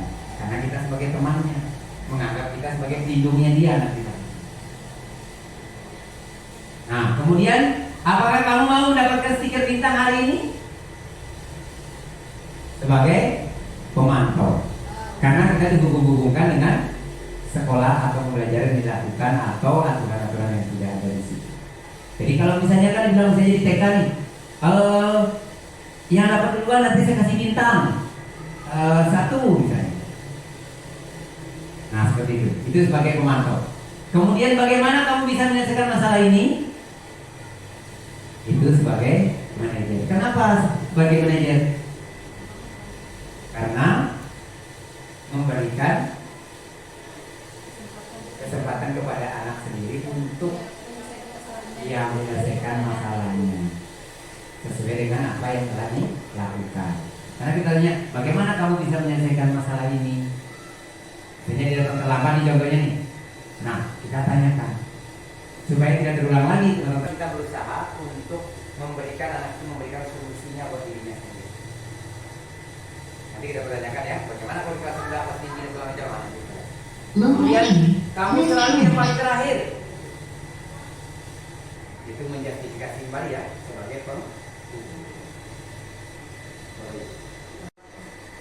video berikut ya Bapak Ibu ya, kita bisa simak sama-sama tentang fungsi kontrol ya. Sangat bahagia ibu dan bapak guru hebat dalam penerapan disiplin positif restitusi. Salah satu program yang dikembangkan adalah 5 posisi kontrol. 5 posisi kontrol dalam restitusi adalah proses perjalanan seorang pendidik agar dapat mengenali dirinya. Pada video kali ini, kita akan membahas tentang 5 posisi kontrol yang dikembangkan oleh Bayan Guru. 1. Posisi pendukung. 2. Posisi pembuat dasar masalah. 3. Posisi tenang. 4. Posisi pemantau atau monitor. Dan 5. Posisi manajer. Untuk lebih memahami kelima posisi tersebut, mari kita saksikan kasus Naren yang terlambat hadir waktunya di sekolah dan melihat bagaimana kelima posisi kontrol dalam menghadapi masalah tersebut.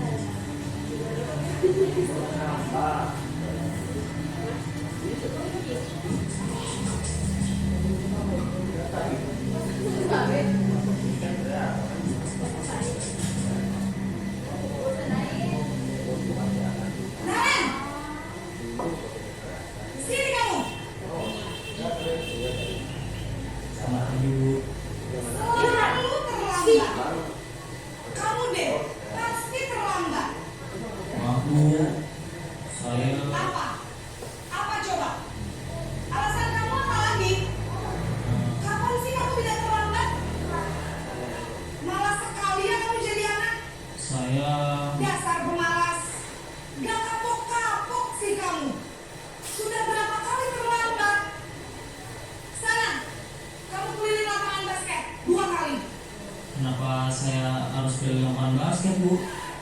Kenapa? Kamu melawan ibu?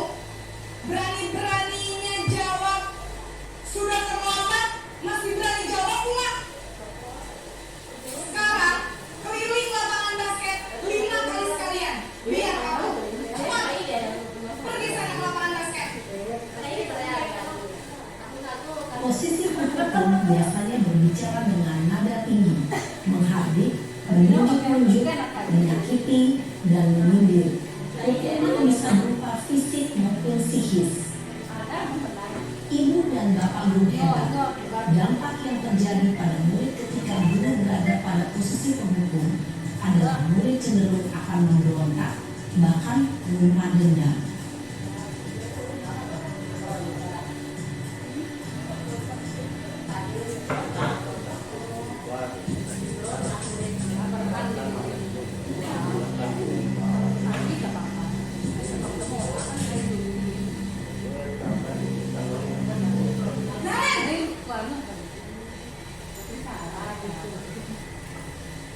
Selamat pagi, Bu. Naren, kamu kenapa terlambat lagi, nak? Ya Tuhan, Naren, kamu sering ya bikin ibu susah ya? Kalau kamu terlambat lagi, nanti ibu yang ditegur bapak kepala sekolah, nak. Disangka ibu tidak bisa membina kamu. Duh, gimana ini? Maaf, Bu. Duh, Gusti Naren, kamu suka ya kalau ibu ditegur bapak kepala sekolah? Terus, sekarang ibu harus tulis apa ini di buku absen? Udah, Ini kamu sudah sering Maaf Bu, maaf sekali. Ya sudah, lain kali jangan bikin ibu susah lagi ya nak ya. Ibu tidak akan kuat lagi kalau kamu begini terus. Bisa jantungan kalau ibu tegur bapak kepala sekolah. Sana cepat kelas. Maaf ya Bu, maaf sekali. Posisi pembuat rasa bersalah berbicara dengan nada tenang, cenderung lembut. Namun kata-kata yang diutarakan membuat murid merasa menjadi orang yang gagal, memandang buruk dirinya sendiri, merasa tidak berharga, dan tidak sanggup membahagiakan orang lain. Ketika guru mengambil posisi pembuat rasa bersalah, murid akan menganggap dirinya yang bersalah dan ia akan menyimpan emosi negatif tersebut di dalam dirinya.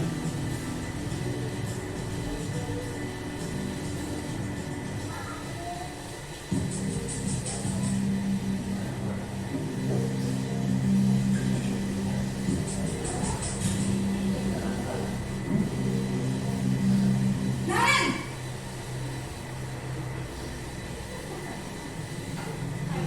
Maafin Bu. wah sudah jam berapa ini nak? Terlambat lagi ya sayang. Iya Bu, habis ibu saya lupa mengamalkan saya Bu. Kamu malah menyalahkan ibu kamu. Kamu bukannya anak yang paling kencang. Kok terlambat sih? Iya Bu, saya memang terlambat banget tadi. Jadi biarpun saya lari kencang, tetap gak kekejar Bu. Ya sudah sana. Nanti lain kali larinya lebih bikin seneng ibu demi ibu. Bisa kan? Bisa lah Bu. Ya sudah sana masuk kelas. Ibu beresin urusan absen kamu. Kamu ini ada-ada saja. Dalam posisi teman, guru berbicara dengan nada suara ramah, akrab, cenderung bersenda gurau untuk menjaga suasana tetap santai. Murid akan merasa senang, aman, dan akrab dengan guru. Identitas yang tercipta adalah identitas sukses atau berhasil. Namun, perlu diingat, karena ini masih dorongan eksternal, maka ada faktor ketergantungan dari murid kepada orang tertentu. Di sini, guru absennya, sehingga di lain waktu, murid bisa berperilaku baik, namun hanya kepada orang-orang tertentu saja.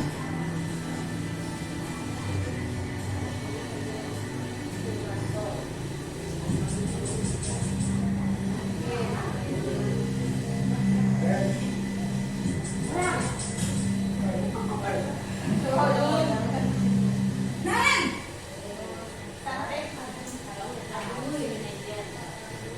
Selamat pagi Bu. Naren, apa peraturan sekolah kita tentang jam berapa kita harus masuk sekolah nak? Kita harus di sekolah jam 7 Bu. Iya betul, sekarang sudah jam 7.20. Naren sudah tahu konsekuensinya jika terlambat hadir. Paham Bu, saya harus tinggal kelas pas jam istirahat selama 20 menit. Iya benar, konsekuensinya demikian.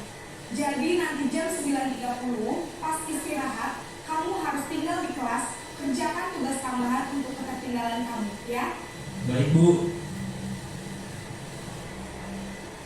Posisi pemantau mengandalkan penghitungan atau data untuk mengontrol murid. Guru mengarahkan murid berdasarkan peraturan dan konsekuensi. Seorang pemantau menunjukkan bahasa tubuh dan ekspresi wajah yang datar dan cenderung formal.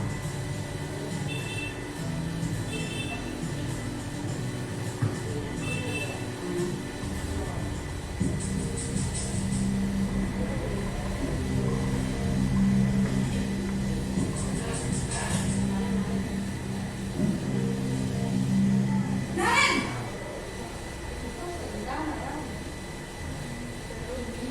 Selamat pagi Bu. Selamat pagi Naren.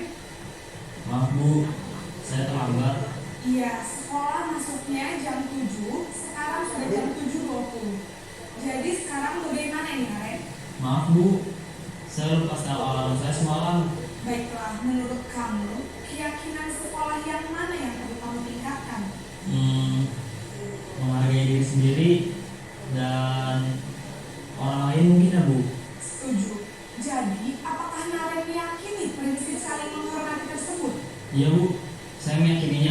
Apakah Naren bersedia memperbaiki masalah keterlambatan ini? Bersedia, Bu. Bagaimana kamu akan memperbaiki masalah keterlambatan ini? Saya akan coba untuk tidak lupa menyetel alarm saya, Bu. Baik, kalau Naren lupa menyetel alarm di rumah, ada orang yang kira-kira bisa bantu mengingatkan tidak? Ada, Bu. Kakak saya, Kak Emma. Ada lagi selain Kak Emma? Selain Kak Emma, ada ibu saya. Baik, jadi yang mengingatkan Naren adalah Kak Emma dan ibu kamu ya? Kira-kira akan mulai alarm kapan di Naren? Setelah pulang sekolah, akan segera saya lakukan. Baik, jadi Naren akan setel alarm untuk bangun besok pagi dan akan diingatkan oleh kakak dan ibunda Naren ya. Ada lagi yang mungkin perlu dilakukan Naren agar tidak terlambat bangun lagi? Tidak ada, Bu. Baik Naren, terima kasih untuk kerjasama kamu. Sekarang kamu perlu kembali ke kelas untuk belajar. Baik, Bu. Terima kasih. Posisi manajer adalah posisi kontrol yang disarankan untuk membimbing murid memiliki sikap disiplin yang positif, yaitu murid yang mandiri, bertanggung jawab, dan dapat memecahkan masalah. Tujuan dari posisi ini adalah agar murid dapat berefleksi atas tindakannya. Guru akan dengan tulus memberikan pertanyaan-pertanyaan bermakna, sehingga membuat murid dapat belajar dari kesalahannya dan mencari sebuah solusi untuk menyelesaikannya. Ibu dan Bapak guru hebat, setelah mengamati adegan kelima posisi kontrol tadi, kira-kira posisi mana yang paling ideal? Posisi mana yang dapat menunjang motivasi intrinsik murid? Ya, tentu posisi manajer. Posisi ini memang posisi ideal yang ingin dituju setiap pendidik. Pada posisi inilah, guru dapat menerapkan disiplin positif yang berpihak pada murid, yang memerdekakan murid. Perjalanan seorang pendidik tentunya tidak mudah untuk sampai pada posisi seorang manajer. Namun, tujuan kita pasti, yaitu menciptakan murid-murid yang mandiri, merdeka, dan bertanggung jawab. Semoga penggambaran 5 posisi kontrol yang telah diperlihatkan ini dapat menjadi ajang refleksi bagi kita semua, agar dapat terus mengasah dan menerapkan disiplin positif yang memerdekakan murid. Mari terus berlatih dan bersemangat. Selamat menerapkan. Salam dan bahagia Ibu dan Bapak guru hebat. Ya, baik Bapak Ibu, itu tadi kita sudah menyaksikan video bagaimana posisi kontrol dari kita sebagai seorang guru. Jadi dari 5 posisi kontrol itu, kira-kira Bapak Ibu dengan video tadi apa yang Bapak Ibu tangkap dari 5 posisi kontrol itu? Apakah kita bisa menterusi diri kita? Sekarang Bapak Ibu berada di posisi mana kira-kira? Yang sekarang, jujur pada diri kita sendiri. Kira-kira yang sudah kita lakukan pada posisi mana? Atau ada yang mau bercerita sedikit? Ya, Bu Masri? Berada di posisi mana kira-kira Bu Masri yang sering-sering dilakukan kemarin-kemarin? Tidak apa-apa, kita kan belajar untuk introduksi diri. Kita semua pernah melakukan itu, tidak mungkin tidak Bapak Ibu ya. Jadi jangan justru lewat kesempatan ini kita bisa belajar. Ternyata kita selama ini di mana posisi kita. Ibu Masri bisa bercerita? Silakan. Masih di penghukum. Oh ya, baik Bapak Ibu. Mudah-mudahan dengan ini Bapak Ibu ya kita bisa mendapat pencerahan, bisa dapat pengalaman yang berharga lewat posisi ini. Ini kita berada pada posisi sebagai teman. Sebagai teman yang paling rendah adalah jangan sebagai penghukum atau membuat rasa bersalah. Karena kedua posisi kontrol ini masih memberikan efek yang dari eksternal saja.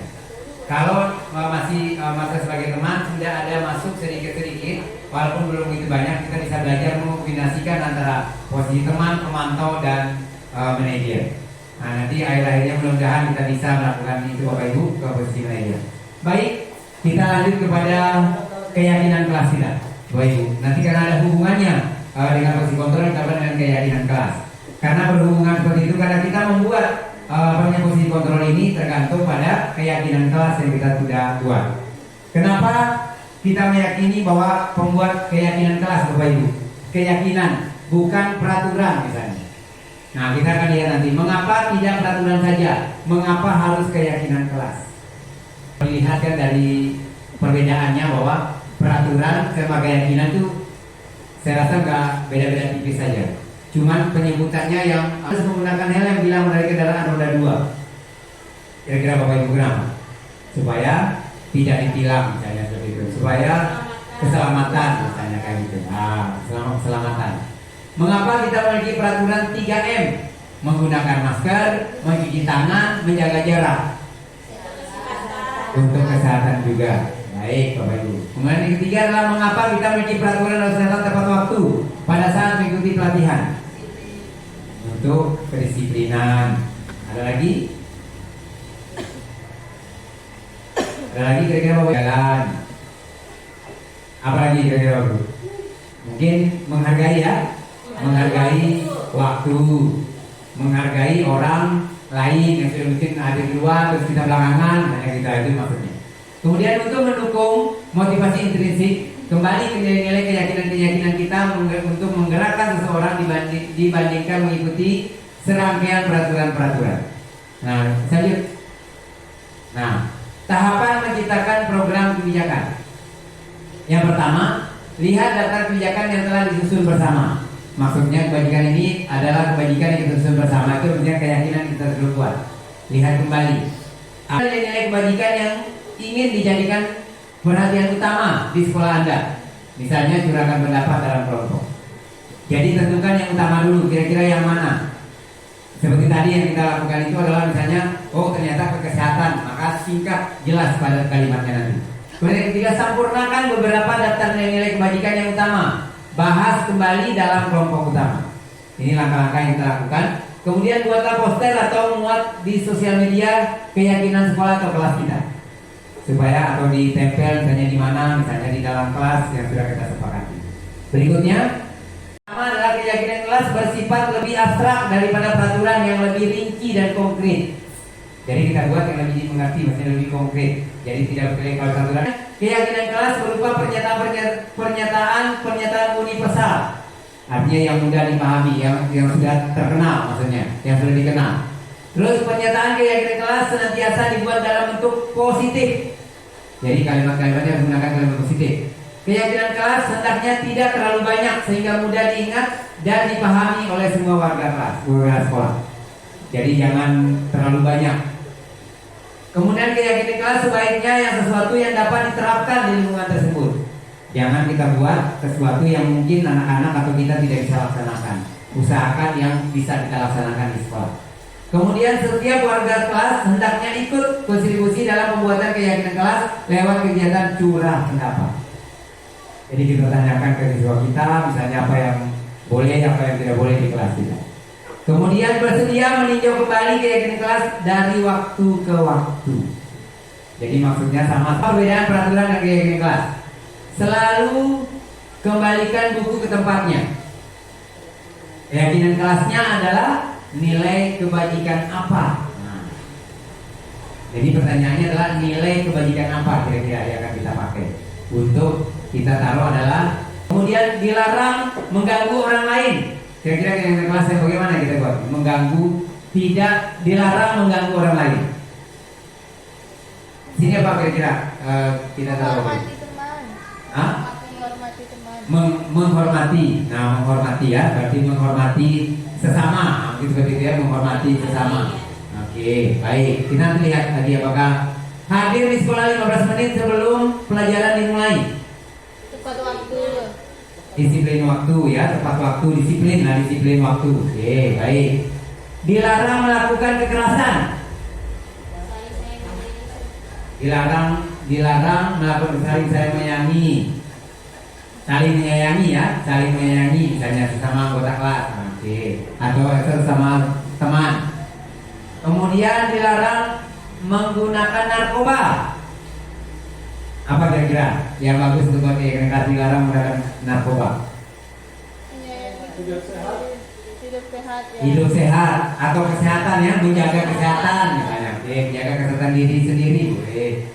bergiliran dan bergantian atau menunggu giliran? Budaya antri ya, menerapkan budaya antri misalnya.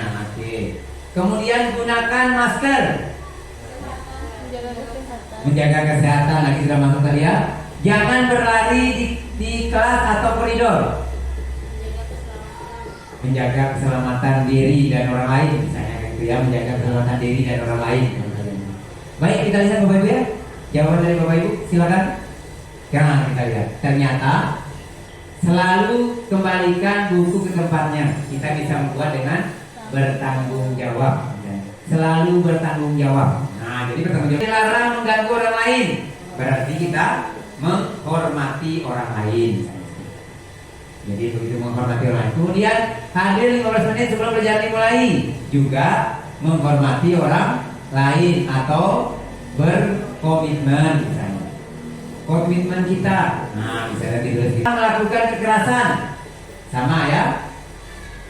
Untuk keselamatan dan menghargai orang lain misalnya.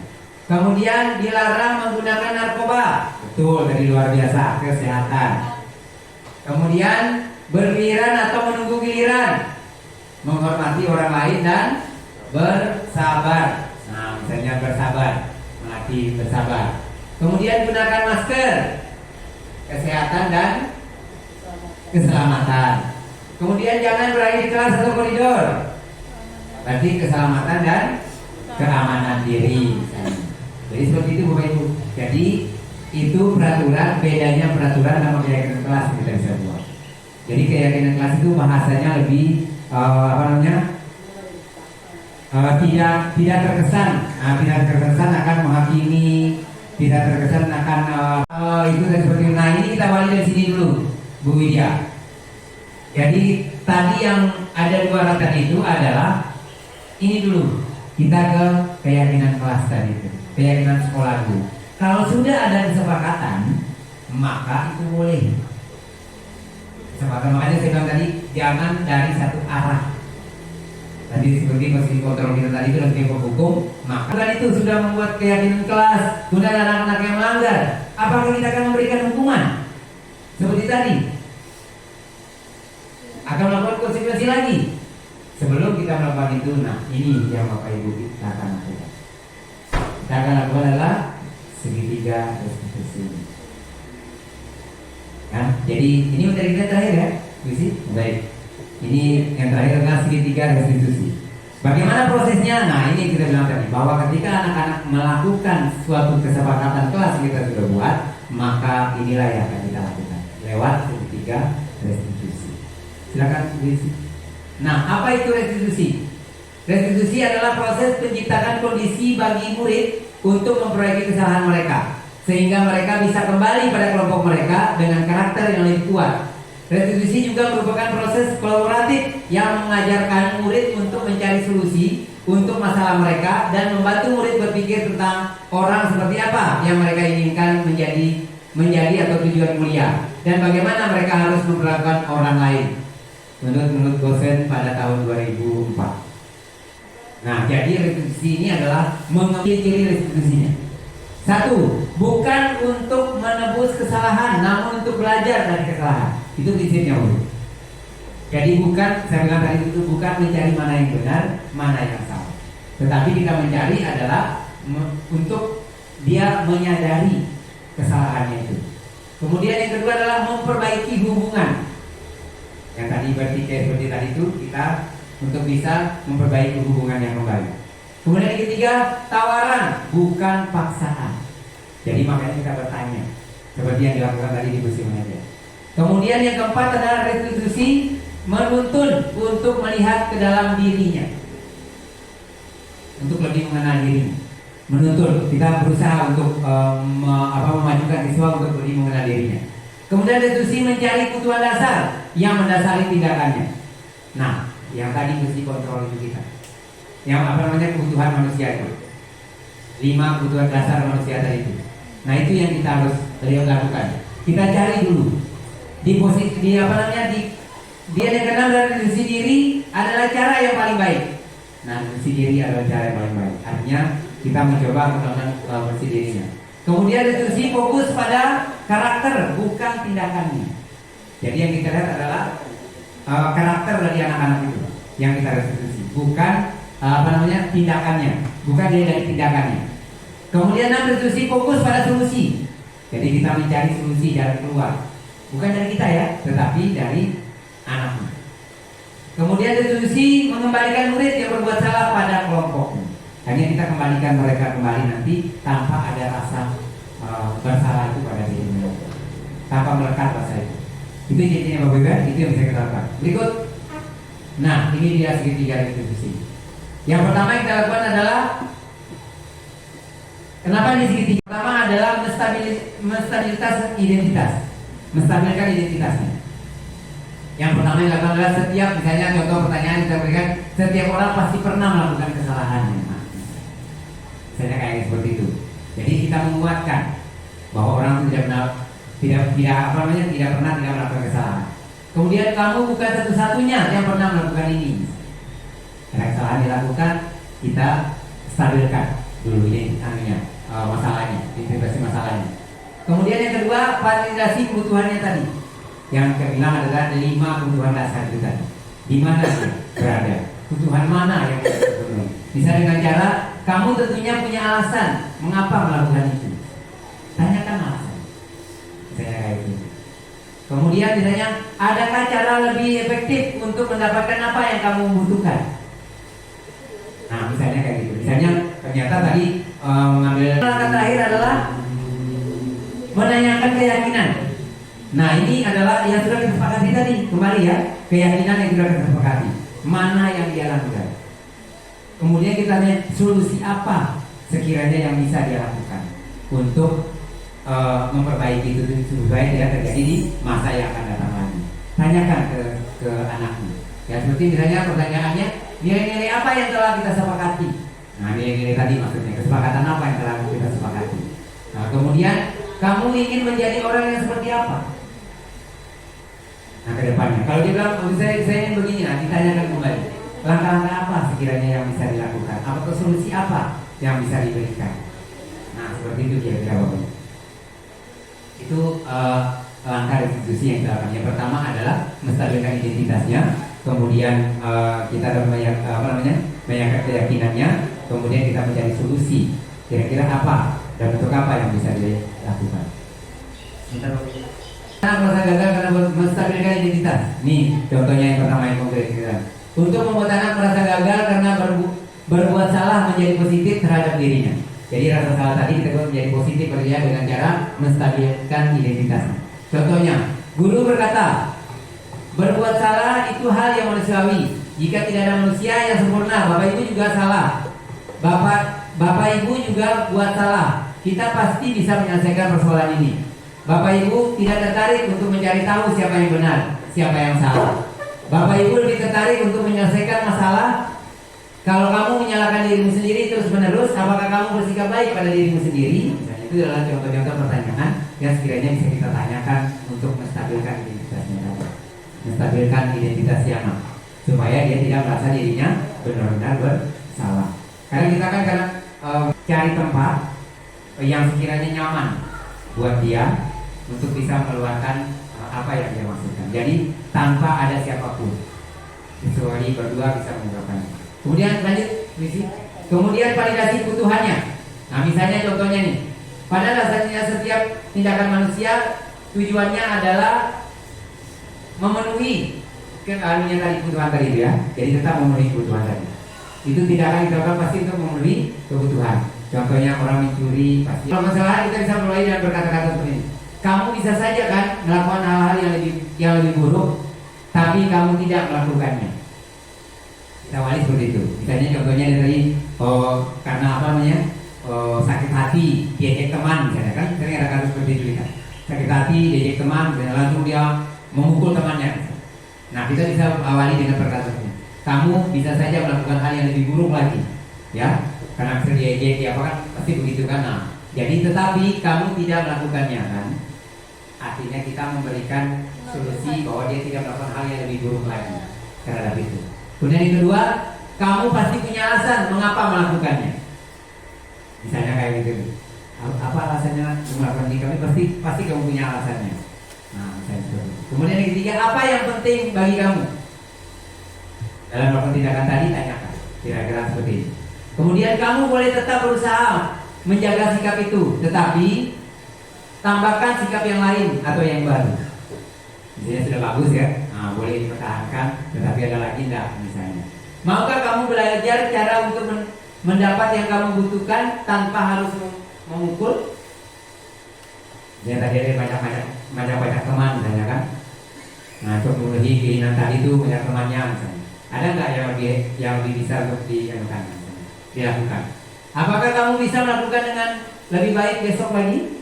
Misalnya, itu adalah segelintir pertanyaan yang bisa dikembangkan oleh kita Bapak Ibu. Misalnya ini hanya contoh saja untuk memvalidasi kebutuhan anak tadi, yang 5 kebutuhan dasar manusia tadi itu sesuai dengan apa yang lanjut.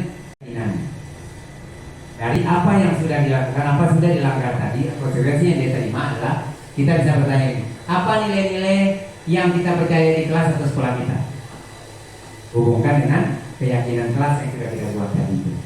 Kemudian nilai-nilai besar apa yang telah kita sepakati. Nah, kembali lagi Ibu Widya dari kesepakatan. Kemudian kelas yang ideal itu seperti apa sih yang kalian inginkan misalnya? Karena misalnya ribut di kelas, mungkin kan membuat onar di kelas, kita panggil anaknya dulu. Kita diskusi ya dengan menanyakan menurut siap kelas seperti apa yang saya inginkan supaya anaknya bisa diam di kelas. Tapi jangan langsung kamu ingin menjadi anak seperti apa? Bisa kita lakukan pertanyaan itu. Kemudian apa yang kamu rasakan ketika kamu melakukan itu? Nah, ini pertanyaan simpel sebenarnya, tapi anak-anak pasti akan tertarik itu. Kamu menjadi orang yang seperti apa?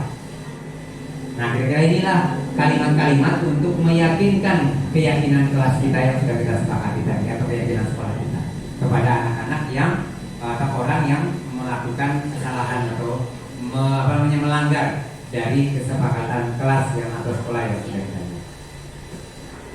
Baik, Bapak Ibu, itu beberapa mungkin sebelum saya akhiri ada pertanyaan mungkin dari beberapa hal yang kita sudah lakukan tadi, yang kita sudah presentasikan hari ini. Ada Bapak Ibu mungkin pertanyaan sih Bapak Ibu atas perhatiannya. Mudah-mudahan ini bisa menjadi bekal kita Bapak Ibu, terutama juga diri saya. Walaupun saya sekali lagi saya ulang bahwa materi ini adalah bukan semata-mata saya adalah orang yang hebat, yang yang sudah bisa melakukan ini. Juga saya perlu bersedia diri dan tetap bekerja sama dengan Bapak dan Ibu semuanya di sekolah demi anak-anak didik kita yang ada di SDSU ini.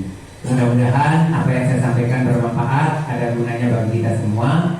Saya mohon maaf atas segala kekurangannya Bapak Ibu. Mungkin itu hal yang dapat saya sampaikan. Nantinya sekiranya ada pertanyaan atau ada hal yang perlu kita diskusikan dalam pelaksanaan kegiatan yang kita lakukan ini atau penerapannya nantinya, kita bisa bekerja sama Bapak Ibu. Dan ada teman-teman kita yang sudah duluan, misalnya ada Ibu Yusi, ada Ibu Helmi, ada Ibu Dewi, ada Ibu Ida yang sudah melaksanakan kegiatan ini sebelumnya, dan kita bisa mengambil ilmu dari mereka nantinya. Dan saya juga alhamdulillah bisa belajar dari mereka. Demikian Bapak Ibu, terima kasih atas perhatiannya. Mohon maaf atas segala kekurangan saya. Wabillahi taufiq wal hidayah. Wassalamualaikum warahmatullahi wabarakatuh.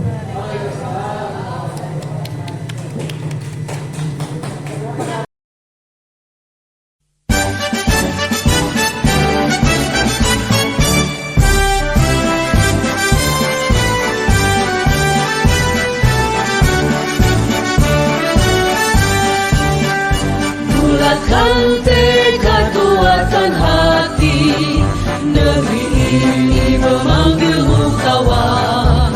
Belajar bergerak berbagi untuk negeri, guru penggerak majukan pendidikan. Guru penggerak menghamba pada murid, kreatif rancang pembelajaran. Hargai potensi, tingkatkan prestasi, lahirkan profil pelajar Pancasila. Belajar, bergerak, berbagi untuk negeri, kita menjalin kolaborasi. Belajar, bergerak, berbagi untuk negeri,